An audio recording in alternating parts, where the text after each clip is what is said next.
Hello ಸ್ನೇಹಿತರೆ, welcome back to my channel. ಇವತ್ತಿನ ಈ ವಿಡಿಯೋದಲ್ಲಿ ಯುಗಾದಿ ಹಬ್ಬದ ದಿನ ಮತ್ತು ಯುಗಾದಿ ಹಬ್ಬದ ವಸ್ತಡ್ಕು ಮತ್ತು ಮೈಸೂರಲ್ಲಿ ಶಾಪಿಂಗ್ ಮಾಡಿದ್ದು ಈ 3 ದಿನದಲ್ಲಿ ಏನೇನಾಯಿತು ಅನ್ನೋದನ್ನು ಈ ವಿಡಿಯೋದಲ್ಲಿ ಶೇರ್ ಮಾಡ್ಕೊಂಡಿದ್ದೀನಿ. ಇನ್ನೂ ಯಾರೆಲ್ಲ ನನ್ನ ಚಾನಲ್ನ ಸಬ್ಸ್ಕ್ರೈಬ್ ಮಾಡ್ಕೊಂಡಿಲ್ಲ, ಪ್ಲೀಸ್ ನನ್ನ ಚಾನಲ್ನ ಸಬ್ಸ್ಕ್ರೈಬ್ ಮಾಡಿಕೊಂಡು ಈ ವಿಡಿಯೋನ ಪೂರ್ತಿಯಾಗಿ ಎಲ್ಲೂ ಸ್ಕಿಪ್ ಮಾಡ್ದೇ ನೋಡಿ. ಮೊದಲನೇದಾಗಿ ಯುಗಾದಿ ಹಬ್ಬದ ದಿನ ಬೆಳಿಗ್ಗೆನೇ ಬಾಗಿಲೆಲ್ಲ ತೊಳೆದು ರಂಗೋಲಿ ಎಲ್ಲ ಹಾಕಿ ಬಾಗಿಲಿಗೆ ತೋರಣ ಎಲ್ಲ ಕಟ್ಟಿ ಮಕ್ಕಳಿಗೆ ಎಣ್ಣೆ ಸ್ನಾನ ಎಲ್ಲ ಮಾಡಿಸಿ ಯಜಮಾನರು ಎಣ್ಣೆ ಸ್ನಾನ ಎಲ್ಲ ಮಾಡಿಕೊಂಡ್ರು. ಅವರೆಲ್ಲ ಸ್ನಾನ ಮಾಡೋ ಅಷ್ಟೊತ್ತಿಗೆ ನಾನು ದೇವ್ರ ಮನೆ ಎಲ್ಲ ಕ್ಲೀನ್ ಮಾಡಿ ಹೂವು ಎಲ್ಲ ಮಡಿಸಿ ಎಲ್ಲ ರೆಡಿ ಮಾಡಿದ್ದೆ. ಯಜಮಾನರು ಸ್ನಾನದಿಂದ ಬಂದು ಪೂಜೆ ಎಲ್ಲ ಮಾಡಿದ್ರು.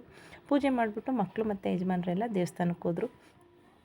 ಊರೊಳಗಡೆ ಚೆನ್ನಕೇಶ್ವರ ಸ್ವಾಮಿ ದೇವಸ್ಥಾನ ಇದೆ, ಅಲ್ಲಿಗೆ ಪೂಜೆ ಮಾಡಿಸ್ಕೊಬರ್ತೀವಿ ಪ್ರತಿ ವರ್ಷ ಯುಗಾದಿ ಹಬ್ಬದ ದಿನ. ಅವರೆಲ್ಲ ಪೂಜೆ ಮಾಡಿಸ್ಕೊಬರೋಷ್ಟೊತ್ತಿಗೆ ನಾನು ಅಡುಗೆ ಎಲ್ಲ ರೆಡಿ ಮಾಡಿಬಿಡೋಣ ಅಂತ ನಾನಿಲ್ಲಿ ಅಡುಗೆ ರೆಡಿ ಮಾಡ್ತಾಯಿದ್ದೀನಿ. ಯುಗಾದಿ ಹಬ್ಬದ ದಿನ ನಾನು ಒಬ್ಬಟ್ಟು ಮತ್ತು ಒಬ್ಬಟ್ಟಿನ ಸಾಂಬಾರು, ಅನ್ನ, ಬೀನ್ಸ್ ಪಲ್ಯ ಮತ್ತು ಮೆಣಸಿನ್ಕಾಯಿ ಬಜ್ಜಿ ಇಷ್ಟು ಐಟಮ್ನ ಯುಗಾದಿ ಹಬ್ಬದ ದಿನ ಮಾಡಿದ್ದೆ. ಅವ್ರ ಪೂಜೆ ಮುಗಿಸ್ಕೊಬಂದ್ಮೇಲೆ ಬೇವು ಬೆಲ್ಲ ಎಲ್ಲ ತಿಂದ್ವಿ.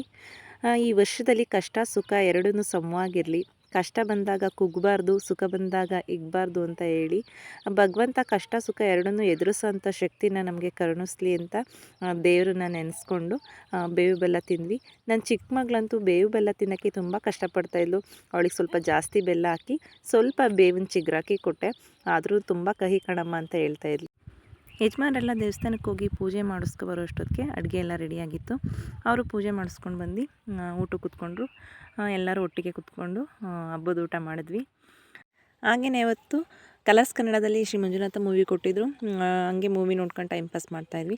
ಸಂಜೆ ಅಷ್ಟೊತ್ತಿಗೆ ನಾದಿನಿ ಮಕ್ಕಳೆಲ್ಲ ಅವರು ಬೆಂಗಳೂರಲ್ಲಿ ಯುಗಾದಿ ಹಬ್ಬದ ಪೂಜೆ ಎಲ್ಲ ಮಾಡಿಬಿಟ್ಟು ಸಂಜೆ ಅಷ್ಟೊತ್ತಿಗೆ ಊರಿಗೆ ಬಂದರು. ನಾಳೆ ನೆಕ್ಸ್ಟ್ ಡೇ ನಾವು ಮೈಸೂರಿಗೆ ಬಟ್ಟೆ ಶಾಪಿಂಗ್ ಹೋಗಬೇಕಿತ್ತು. ಏಕೆಂದರೆ ವಿಡಿಯೋದಲ್ಲಿ ಹೇಳಿದ್ದೆ ಅಕ್ಕರ ಮನೆ ಗೃಹ ಪ್ರವೇಶ ಇದೆ ಅಂತ. ಅವರು ಈ ತಿಂಗಳೇ ಡೇಟ್ ಫಿಕ್ಸ್ ಮಾಡಿದ್ದಾರೆ. ಹಾಗಾಗಿ ಎಲ್ಲರೂ ಹಬ್ಬಕ್ಕೆ ಇಲ್ಲಿ ಬಂದಿದ್ದೀರಲ್ವ, ಇವಾಗಲೇ ಬಟ್ಟೆ ಎಲ್ಲ ತೊಗೊಬಿಡಿ ಅಂತ ಹೇಳ್ತಾಯಿದ್ರು. ಅಕ್ಕರು ಗೃಹ ಪ್ರವೇಶಕ್ಕೆ ಬಟ್ಟೆ ಎಲ್ಲ ಕೊಡಿಸ್ತಾಯಿದ್ರು. ಅದಕ್ಕೋಸ್ಕರ ಮೈಸೂರಿಗೆ ಬಟ್ಟೆ ತೆಗಿಯೋಕ್ಕೆ ಹೋಗ್ತಾಯಿದ್ದೀವಿ. ನಾವು ಮೈಸೂರಲ್ಲಿ ಸುಮಂಗಲಿ ಶಾಪಲ್ಲಿ ಸ್ಯಾರಿಗಳೆಲ್ಲ ಫಸ್ಟ್ ತೊಗೊಬಿಡೋಣ, ಆಮೇಲೆ ಗಂಡಸರಿಗೆ ಬೇರೆ ಶಾಪಲ್ಲಿ ತೊಗೊಳ್ಳೋಣ ಅಂತ ಫಸ್ಟು ನಾವು ಸುಮಂಗಲಿ ಶಾಪಿಗೆ ಬಂದ್ವಿ. ಫಸ್ಟು ಕೊಡೋವಂಥವರಿಗೆ ಸೀರೆಗಳೆಲ್ಲನೂ ಸುಮಂಗಲಿ ಶಾಪಲ್ಲೇ ತೊಗೊಂಡ್ವಿ. ನಾವು ಮೈಸೂರು ಸಿಲ್ಕ್ ಸೀರೆ ತೊಗೋಬೇಕಿತ್ತು. ಹಾಗಾಗಿ ಮೈಸೂರು ಸಿಲ್ಕ್ ಸೀರೆನ ಸುಮಂಗಲಿ ಶಾಪಲ್ಲಿ ನೋಡಿದ್ವಿ. ಯಾಕೋ ಮೈಸೂರು ಸಿಲ್ಕ್ ಸೀರೆ ಅಷ್ಟೊಂದು ಸುಮಂಗಲಿ ಶಾಪಲ್ಲಿ ಇಷ್ಟ ಆಗಲಿಲ್ಲ. ಆಮೇಲೆ ನಾವು ಕರ್ನಾಟಕದಲ್ಲಿ ಒಂದು ಸಲ ನೋಡ್ಕೊಬರೋಣ ಅಂತ ಕರ್ನಾಟಕ ಸ್ಯಾರಿ ಸೆಂಟರಿಗೆ ಹೋಗಿ ಅಲ್ಲೂ ಮೈಸೂರು ಸಿಲ್ಕ್ ಸೀರೆಗಳನ್ನ ನೋಡಿದ್ವಿ. ಅಲ್ಲಿ ಚೆನ್ನಾಗಿತ್ತು, ಪರವಾಗಿತ್ತಿಲ್ಲ, ತುಂಬ ಚೆನ್ನಾಗಿತ್ತು ಮೈಸೂರು ಸಿಲ್ಕ್ ಸೀರೆ. ಅಲ್ಲಿ ನಾವು ಹೆಂಗಸರುಗಳಿಗೆ ನಮಗೆಲ್ಲ ಮೈಸೂರು ಸಿಲ್ಕ್ ಸೀರೆನ ಕರ್ನಾಟಕ ಸ್ಯಾರಿ ಸೆಂಟರಲ್ಲಿ ತೊಗೊಂಡ್ವಿ. ಇನ್ನು ಗಂಡಸರಿಗೆ ಮಕ್ಕಳಿಗೆಲ್ಲ ಇನ್ನೂ ಬಟ್ಟೆ ತೊಗೊಂಡಿರಲಿಲ್ಲ. ಆಮೇಲೆ ನಾವು ಕರ್ನಾಟಕದಲ್ಲಿ ಸ್ಯಾರಿ ತೊಗೊಂಡಾದ್ಮೇಲೆ ಮನ್ನಾಸಿಗೆ ಬಂದ್ವಿ. ಮಕ್ಕಳಿಗೆ ಗಂಡಸರಿಗೆಲ್ಲ ತೊಗೊಳ್ಳೋಣ ಅಂತ ಮನ್ನಾಸಿಗೆ ಬಂದ ತಕ್ಷಣ ಮಕ್ಕಳಿಗೆ ಫಸ್ಟ್ ತೊಗೊಂಡ್ವಿ. ಅವರಂತೂ ತುಂಬ ಸಲ ಕೇಳ್ತಾಯಿದ್ರು, ಅಮ್ಮ ನಿಂದೆ ತೊಗೋತಾ ಇದ್ದೀರಾ, ನಮಗಿನ್ನೂ ಕೊಡಿಸ್ತಾನೆ ಇಲ್ವಲ್ಲ ಅಂತ. ಅವರಿಗೆ ಬಂದ ತಕ್ಷಣ ಗಾಗ್ರಾ ತೊಗೊಂಡ್ವಿ. ಅಲ್ಲೇ ವೇರ್ ಮಾಡಿ ನೋಡಿದ್ವಿ, ಏಕೆಂದರೆ ಸೈಜೆಲ್ಲ ಕರೆಕ್ಟಾಗಿ ಫಿಟ್ಟಿಂಗ್ ಆಯಿತಾ ಅಂದ್ಬಿಟ್ಟು. ಅವರಿಗೆ ಸ್ವಲ್ಪ ಮೇಲೆ ಬ್ಲೌಸು ಟಾಪ್ ಇರುತ್ತಲ್ಲ, ಅದು ಸ್ವಲ್ಪ ಲೂಸ್ ಆಗ್ತಾಯಿತ್ತು. ಅದನ್ನು ಟೈಲರ್ ಹತ್ರ ಆಲ್ಟ್ರೇಷನ್ ಮಾಡಿಸ್ಕೊಂಡ್ರಾಗುತ್ತೆ ಅಂದ್ಬಿಟ್ಟು ಗಾಗ್ರಾ ತೊಗೊಂಡ್ವಿ. ಇನ್ನು ಮಕ್ಕಳದೆಲ್ಲ ಮುಗಿದ್ಮೇಲೆ ಗಗನಿಗೆ ಮತ್ತು ಋತ್ವಿಕ್ಗೆ ದಿವ್ಯ ನೋಡ್ತಾಯಿದ್ಲು. ನಾನಿಲ್ಲಿ ಮೈಸೂರು ಸಿಲ್ಕ್ ಸೀರೆನ ನೋಡ್ತಾಯಿದ್ದೀನಿ. ಮನ್ನಾಸಲ್ಲಿ ಹೇಗಿದೆ ಮೈಸೂರು ಸಿಲ್ಕ್ ಸೀರೆ ಕಲೆಕ್ಷನ್ನು ಅಂತ ನೋಡ್ತಾಯಿದ್ದೆ. ಇಲ್ಲೂ ತುಂಬ ಚೆನ್ನಾಗಿತ್ತು. ಆದರೆ ಕರ್ನಾಟಕ ಸ್ಯಾರಿ ಸೆಂಟರಲ್ಲಿ ಜಾಸ್ತಿ ಕಲೆಕ್ಷನ್ ಇದ್ದಾವೆ.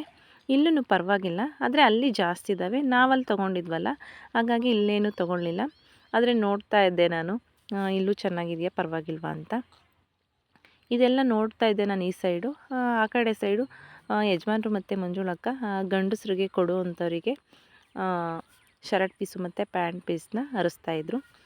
ಮತ್ತು ನಮ್ಮ ಮನೆಯವ್ರಿಗೂ ತೊಗೋಬೇಕಿತ್ತು ಟೀ ಶರ್ಟ್ಸು ಮತ್ತು ಜೀನ್ಸ್ ಪ್ಯಾಂಟು, ಡೈಲಿ ವೇರ್ದು ಮತ್ತು ಎಲ್ಲರ ಫಂಕ್ಷನ್ಗೆ ಹೋಗುವಂಥ ಬಟ್ಟೆಗಳನ್ನ ತೊಗೋಬೇಕಿತ್ತು. ಅವರಿಗೂ ನಾನಲ್ಲಿ ನೋಡ್ತಾಯಿದ್ದೆ. ತುಂಬ ಚೆನ್ನಾಗಿತ್ತು. ಕ್ಯಾಶುವಲ್ ಶರ್ಟ್ಸು ಮತ್ತು ಟೀ ಶರ್ಟ್ಸು ಅದೂ ಪರವಾಗಿಲ್ಲ, ಪ್ರೈಸೂ ಪರವಾಗಿಲ್ಲ, ಅಫೋರ್ಡಬಲ್ ಆಗಿತ್ತು ಮತ್ತು ಕ್ವಾಲಿಟಿನೂ ಚೆನ್ನಾಗಿತ್ತು. ಬೆಂಗಳೂರಿಗೆ ಹೋಲಿಸ್ಕೊಂಡ್ರೆ ನನಗಂತೂ ಬಟ್ಟೆ ಪರ್ಚೇಸ್ ಮಾಡೋದು ಮೈಸೂರಲ್ಲಿ ತುಂಬ ಇಷ್ಟ ಆಗುತ್ತೆ. ನಾನು ಸಾಮಾನ್ಯ ಜಾಸ್ತಿ ಸೀರೆಗಳನ್ನ ಪರ್ಚೇಸ್ ಮಾಡಿರೋದು ಮೈಸೂರಲ್ಲೇ. ಸುಮಂಗಲಿಲಿ ಮತ್ತು ಮನ್ನಾಸಲ್ಲಿ ನಾವಂತೂ ಜಾಸ್ತಿ ಬಟ್ಟೆ ಪರ್ಚೇಸ್ ಮಾಡೋದು ಮೈಸೂರಲ್ಲೇ. ನನ್ನ ಮದುವೆಲಿ, ನಮ್ಮ ಅಣ್ಣ, ನನ್ನ ತಂಗಿ ಅವ್ರ ಮದುವೆಗಳಲ್ಲೂ ಮೈಸೂರಲ್ಲೇ ಬಟ್ಟೆ ಪರ್ಚೇಸಿಂಗ್ ಮಾಡೋದು. ನಮ್ಮನೇಲಿ ಏನೇ ಫಂಕ್ಷನ್ ಆಗಲಿ, ಗೃಹ ಪ್ರವೇಶ ಆಗ್ಬೋದು, ಎಂಗೇಜ್ಮೆಂಟ್ ಆಗ್ಬೋದು, ಮದುವೆ ಆಗ್ಬೋದು, ನಮಗೆ ಮೈಸೂರಲ್ಲಿ ಬಟ್ಟೆ ಪರ್ಚೇಸಿಂಗ್ ಮಾಡೋದು ತುಂಬ ಚೆನ್ನಾಗಿರುತ್ತೆ. ನಮ್ಮದು ಪರ್ಚೇಸಿಂಗ್ ಎಲ್ಲ ಮುಗಿಯೋ ಅಷ್ಟೊತ್ತಿಗೆ 6:30-7 ಗಂಟೆ ಆಗಿತ್ತು. ನಾವು ಮೈಸೂರು ಬಿಟ್ಟಾಗ ನಾವು ಚನ್ನರಾಯಪಟ್ಟಣ ತಲುಪೋ ಅಷ್ಟೊತ್ತಿಗೆ 9 ಗಂಟೆ ಆಗಿತ್ತು ನೈಟು. ಮನೆಗೆ ರೀಚ್ ಆಗಿ ಸ್ವಲ್ಪ ಊಟ ಮಾಡಿಬಿಟ್ಟು, ಟಯರ್ಡ್ ಆಗಿತ್ತಲ್ಲ, ತುಂಬ ಸುಸ್ತಾಗಿತ್ತು, ಮಲಗಿಬಿಟ್ವಿ. ಇನ್ನು ಬೆಳಗ್ಗೆಗೆ ಯುಗಾದಿ ಹಬ್ಬದ್ದು ಹೊಸ್ತೊಡ್ಕಿತ್ತು. ಆವತ್ತೊಂದು ದಿನ ಇಲ್ಲ, ಹಿಂದಿನ ದಿನವೇ ಊರಿಂದು ಗ್ರೂಪ್ ಇದೆ. ಆ ಗ್ರೂಪಲ್ಲಿ ಯಾರಿಗಾದ್ರೂ ಮೀನು ಬೇಕಾದರೆ ಕೆರೆ ಹತ್ರ ಬನ್ನಿ, ಬಲೆ ಹಾಕಿದ್ದಾರೆ ನೈಟು ಅಂತ ಮೆಸೇಜ್ ಮಾಡಿದರು. ಯಜಮಾನರು ನೈಟೇ ಹೇಳಿದ್ರು, ಬೇಗ ಇದ್ದರೆ ಅವರು ಸುಸ್ತಾಗಿದ್ರಲ್ವ ಕಾರ್ ಓಡಿಸಿ, ಬೇಗ ಏನಾದರೂ ಎಚ್ಚರ ಆದರೆ ಕೆರೆ ಹತ್ರ ಹೋಗ್ಬಿಟ್ಟು ಫಿಶ್ ತೊಗೊಬರ್ತೀನಿ, ಆಮೇಲೆ ಬೇಕಾದ್ರೆ ಮಧ್ಯಾಹ್ನ ಮೇಲೆ ಮಟನ್ ತೊಗೊಬರ್ತೀನಿ ಅಂತ ಹೇಳಿದ್ರು. ಅವರು ಮಲಗಿಬಿಟ್ಟಿದ್ರು. ನಮ್ಮ ಪಕ್ಕದ ಮನೇಲಿ ಜಯಂತಿ ಆಂಟಿ ಅವ್ರ ಯಜಮಾನರು ಹೋಗಿದ್ರಂತೆ ಕೆರೆ ಹತ್ರ. ಹಾಗಾಗಿ ಕೃಷ್ಣಣ್ಣಂಗೆ ಫೋನ್ ಮಾಡಿ ಅವರೇ ತೊಗೊಬರ್ತಾರೆ ಅಂತ ಹೇಳಿದ್ರು. ಫೋನ್ ಮಾಡೋಣ ಅಷ್ಟೊತ್ತಿಗೆ ಅವ್ರ ಫೋನ್ ಮನೇಲೇ ಬಿಟ್ಟು ಹೋಗ್ಬಿಟ್ಟಿದ್ರು. ಆಮೇಲೆ ನಮ್ಮ ಮನೆಯವರು ಅವ್ರ ಮಾವಂಗೆ ಫೋನ್ ಮಾಡಿದ್ರು. ಟೈಮ್ ಆಗಿಬಿಟ್ಟಿತ್ತು, ಅಲ್ಲೇ 7 ಗಂಟೆ ಆಗಿಬಿಟ್ಟಿತ್ತು. ಇಷ್ಟೊತ್ತಿಗೆ ಹೋದರೆ ಖಾಲಿ ಆಗಿಬಿಟ್ಟಿರ್ತವೆ, ತಡಿ ಒಂದು ಸಲ ಫೋನ್ ಮಾಡಿ ಕೇಳ್ತೀನಿ ಅಂದ್ಬಿಟ್ಟು ಅವ್ರ ಮಾವಾಗ ಫೋನ್ ಮಾಡಿದ್ರು. ಅವರು ರಿಸೀವ್ ಮಾಡಲಿಲ್ಲ. ಸ್ವಲ್ಪ ಹೊತ್ತು ಬಿಟ್ಕೊಂಡು ಆಮೇಲೆ ಅವರೇ ಮತ್ತೆ ಫೋನ್ ಮಾಡಿದ್ರು, ಏನು ರಾಮು ಅಂತ. ಅದೇ ಮಾವ ಫಿಶ್ ಬೇಕಾಗಿತ್ತು ಅಂತ ಹೇಳಿದ್ರು. ಖಾಲಿ ಆಗಿಬಿಟ್ಟಾಯ್ತಾ, ಇದೆಯಾ ಅಂತ ಕೇಳಿದ್ರು. ಇದೆ, ಸ್ವಲ್ಪ ಇದೆ, ಬಾ ತೊಗೊಂಡೋಗುವೆ ಅಂತ ಹೇಳಿದ್ರು. ಇವರು ತಕ್ಷಣವೇ ಹೋಗಿ ಫಿಶ್ ತೊಗೊಬಂದರು. ಫಿಶ್ನ ಜನವಾರದ ಹತ್ರ ಹೋಗ್ಬಿಟ್ಟು ಕ್ಲೀನ್ ಮಾಡಿಸ್ಕೊಬರ್ತೀನಿ ಅಂತ ಹೇಳಿದ್ರು. ನಾವೇನೇ ಬೇಡ, ಇಲ್ಲೇ ಮನೆ ಹತ್ರನೇ ಕ್ಲೀನ್ ಮಾಡ್ಕೊಳ್ಳೋಣ, ಮಕ್ಕಳು ನಾವೆಲ್ಲ ಇದ್ದೀವಲ್ವ, ಎಲ್ಪ್ ಮಾಡ್ತೀವಿ, ಎಲ್ಲ ಕ್ಲೀನ್ ಮಾಡೋಣ, ಮಕ್ಕಳೂ ಕ್ಲೀನ್ ಮಾಡೋದು ಹೇಗೆ ಅಂತ ನೋಡ್ಕೊತಾರೆ ಬನ್ನಿ ಅಂದ್ಬಿಟ್ಟು ಮನೆ ಹತ್ರನೇ ಕ್ಲೀನ್ ಮಾಡ್ತಾಯಿದ್ದೀವಿ. ನಾವು ಬೆಳಗ್ಗೆ ತಿಂಡಿಗೇ ಫಿಶ್ ಸಾಂಬಾರು ಮತ್ತು ತವಾ ಫ್ರೈ ಮಾಡಿಬಿಡೋಣ, ಮಧ್ಯಾಹ್ನಕ್ಕೆ ಮಟನ್ ತೊಗೊಬರೋಣ ಅಂದ್ಬಿಟ್ಟು ಈ ಬೆಳಿಗ್ಗೆ ಕ್ಲೀನ್ ಮಾಡ್ತಾಯಿದ್ದೀವಿ. ನಮ್ಮ ಅತ್ತೆ ಮತ್ತು ನಾನು ಫಿಶ್ ಸಾಂಬಾರು ತಿನ್ನಲ್ಲ, ತವಾ ಫ್ರೈ ತಿಂತೀವಿ. ಅದೇನೋ ನಮಗೆ ಸಾಂಬಾರಲ್ಲಿ ತಿನ್ನೋಕ್ಕಾಗಲ್ಲ. ನಮಗೆ ಒಬ್ಬಟ್ಟೊಂದು ಸಾಂಬಾರಿತ್ತು, ನಾವು ಅದ್ರಲ್ಲಿ ತಿನ್ಕೊತೀವಿ. ನೀವು ಫಿಶ್ ಸಾಂಬಾರಲ್ಲಿ ತಿನ್ನಿವ್ರಿ ಅಂದ್ಬಿಟ್ಟು. ನಮ್ಮ ಯಜಮಾನ್ರಿಗಂತೂ ಫಿಶಿಂದು ಸಾಂಬಾರು ಅಂದರೆ ತುಂಬ ಇಷ್ಟ. ನಮ್ಮ ಮಾವರಿದ್ದಾಗಲೂ ಅಷ್ಟೇ, ಅವ್ರಿಗೂ ಫಿಶ್ ಸಾಂಬಾರು ಅಂದರೆ ತುಂಬ ಇಷ್ಟ. ಫಿಶಿನ ಬಾಯಿ ನೋಡಿ ಎಷ್ಟು ಅಗಲ ಇದೆ. ಇದು ಒಂದೇ ಫಿಶ್ಶು 5-6 kg ಬಂತು. ಫಿಶಿಂದು ಕ್ಯೂರು ಈ ಥರ ರೆಡ್ ಕಲರ್ ಆಗಿದ್ದರೆ ಫಿಶ್ಶು ಫ್ರೆಶ್ ಆಗಿದೆ ಅಂತ ಅರ್ಥ. ಇಲ್ಲಾಂದರೆ ಬ್ರೌನ್ ಕಲರು, ಒಂಥರ ನೀಲಿ ಕಲರ್ ಇದ್ದರೆ ಫಿಶ್ಶು ಹಳೆ ಫಿಶ್ಶು ಅಂತ ಹೇಳ್ತಾರೆ. ಹಿಡ್ದು 2 ದಿನ ಎಲ್ಲರೂ 1 ದಿನ ಆಗೈತೆ ಅಂತ. ಸಾಂಬಾರಾಗಲಿ ತವಾ ಫ್ರೈ ಆಗಲಿ ಅಷ್ಟು ರುಚಿಯಾಗಿರಲ್ಲ, ಒಂಥರ ಕಹಿ ಥರ ಅನಿಸುತ್ತೆ. ನಾವು ಹಳೆ ಮನೆ ಹತ್ರ ಎಲ್ಲ ಫಿಶ್ ಎಲ್ಲ ಉಜ್ಬಿಟ್ಟು ಈ ಕಡೆ ಬಂದು ಕಟ್ ಮಾಡ್ಕೊತಾ ಇದ್ದೀವಿ. ಮೀನಿನ ಬಾಲ ಇಟ್ಕೊಂಡು ದಿವ್ಯಾ ಮಕ್ಕಳಿಗೆ ಮೇಕಪ್ ಮಾಡೋಕೆ ಇಟ್ಕೊಳ್ಳಿ, ಇಲ್ಲದ್ರೆ ಕಿರೀಟ ಮಾಡೋಕೆ ಇಟ್ಕೊಳ್ಳಿ ಅಂತ ಹೇಳ್ತಾಯಿದ್ಲು. ಅದಕ್ಕೆ ನನ್ನ ಮಗಳು ಬೇಡ ಅತ್ತೆ, ನೀವೇ ಇಟ್ಕೊಳ್ಳಿ ಅಂತ ಹೇಳ್ತಾಯಿದ್ಲು. ಇದು ಫಿಶ್ನಲ್ಲಿ ಇರುವಂಥ ಬಲೂನ್ ಅಂತ ಹೇಳ್ತಾರೆ, ಇದರಿಂದನೇ ಫಿಶ್ಶು ನೀರಲ್ಲಿ ತೇಲಕ್ಕೆ ಸಾಧ್ಯ. ಅದನ್ನು ನನ್ನ ಚಿಕ್ಕ ಮಗಳು ಇಟ್ಕೊಂಡು, ಅಮ್ಮ ನೋಡಿ ಇಲ್ಲಿ ನಾನು ಇಟ್ಕೊಂಡಿದ್ದೀನಿ ಅಂತ ಹೇಳ್ತಾಯಿದ್ಲು. ನಾವು ಅವತ್ತು ಫಿಶ್ ಸಾಂಬಾರು ಮತ್ತು ತವಾ ಫ್ರೈ ಮಾಡಬೇಕಿತ್ತಲ್ವ, ನಾನು ಬೇಗ ತವಾ ಫ್ರೈ ಅದನ್ನು 1 ಅವರ್ ಆದರೂ ನೆನೆಯೋಕೆ ಇಡಬೇಕಲ್ವ, ಹಾಗಾಗಿ ತವಾ ಫ್ರೈಗೆ ಬೇಗ ಕಟ್ ಮಾಡಿಸ್ಕೊಂಡು ನಾನು ಕಲಸಿಟ್ಬಿಡೋಣ ಅಂತ ಬೇಗ ಹೊರಟೋದೆ. ನಾನು ತವಾ ಫ್ರೈಗೆ ಚಿಲ್ಲಿ ಪೌಡ್ರು, ಮೊಟ್ಟೆ ಮತ್ತು ಶುಂಠಿ ಬೆಳ್ಳುಳ್ಳಿ ಪೇಸ್ಟು, ಸ್ವಲ್ಪ ಕಡಲೆ ಹಿಟ್ಟು, ನಿಂಬೆಹಣ್ಣು, ಸ್ವಲ್ಪ ಧನಿಯಾ ಪುಡಿ, ಸ್ವಲ್ಪ ಗರಂ ಮಸಾಲ ಅಷ್ಟೇ ಹಾಕ್ಕೊಂಡು ಚೆನ್ನಾಗಿ ಮಿಕ್ಸ್ ಮಾಡಿ 1 ಅವರ್ ಇಟ್ಟಿದ್ದೆ. ನಮ್ಮ ಅತ್ತೆ ಮೀನಿನ ಸಾಂಬಾರು ಚೆನ್ನಾಗಿ ಮಾಡ್ತಾರೆ. ನಮ್ಮ ಅತ್ತೆನೇ ಮೀನಿನ ಸಾಂಬಾರು ಚೆನ್ನಾಗಿ ಮಾಡಿದ್ದು. ನಮ್ಮ ಯಜಮಾನ್ರಿಗೆ ಮತ್ತು ನಮ್ಮ ಮಾವನವರಿಗೆ ನಮ್ಮ ಅತ್ತೆ ಮಾಡೋವಂಥ ಮೀನಿನ ಸಾಂಬಾರು ತುಂಬ ಇಷ್ಟ. ಅವರು ಮೀನಿನ ಸಾಂಬಾರು ಮಾಡಿಟ್ಟೋದ್ರು. ನಾನು ರೈಸ್ ಮಾಡಿ ಮುದ್ದೆ ಇಟ್ಟಿದ್ದೆ. ಮುದ್ದೆ ಎಲ್ಲ ಬೆಂದಮೇಲೆ ದಿವ್ಯಾ ಮುದ್ದೆ ಎಲ್ಲ ಕಟ್ಕೊಂಡ್ಳು. ಇದು ತವಾ ಫ್ರೈದು ನೆಂದಿತ್ತು. ಅವರು ಊಟ ಕೂತ್ಕೊಳ್ಳೋಕ್ಕೆಲ್ಲ ಕಾಯ್ತಾಯಿದ್ರು. ಅಲ್ಲಿ 10:30 ಆಗಿತ್ತು ಟೈಮು. ನಾನು ತವಾ ಫ್ರೈ ಮಾಡಿಬಿಡೋಣ ಅಂದ್ಬಿಟ್ಟು ಮಾಡ್ತಾಯಿದ್ದೀನಿ. ತುಂಬ ಚೆನ್ನಾಗಾಗಿತ್ತು ತವಾ ಫ್ರೈ ಅಂತೂ. ನಾನು ಸಾಂಬಾರಲ್ಲಿ ಏನು ತಿಂದಿಲ್ವಲ್ಲ, ಸಾಂಬಾರು ಟೇಸ್ಟು ತುಂಬ ಚೆನ್ನಾಗಿದೆ ಅಂತ ಹೇಳ್ತಾಯಿದ್ರು. ಕೆರೆ ಮೀನಲ್ವ, ತುಂಬ ರುಚಿಯಾಗಿ ಚೆನ್ನಾಗಾಗಿತ್ತು. ಮೀನಿನ ಟೇಸ್ಟ್ ಅಂತೂ ಸಖತ್ತಾಗಿತ್ತು. ನಾನು ಬೆಂಗಳೂರಲ್ಲೂ ತಿಂದು ನೋಡಿದ್ದೀನಿ ತವಾ ಫ್ರೈ, ಇಷ್ಟು ಟೇಸ್ಟಾಗಿರಲ್ಲ.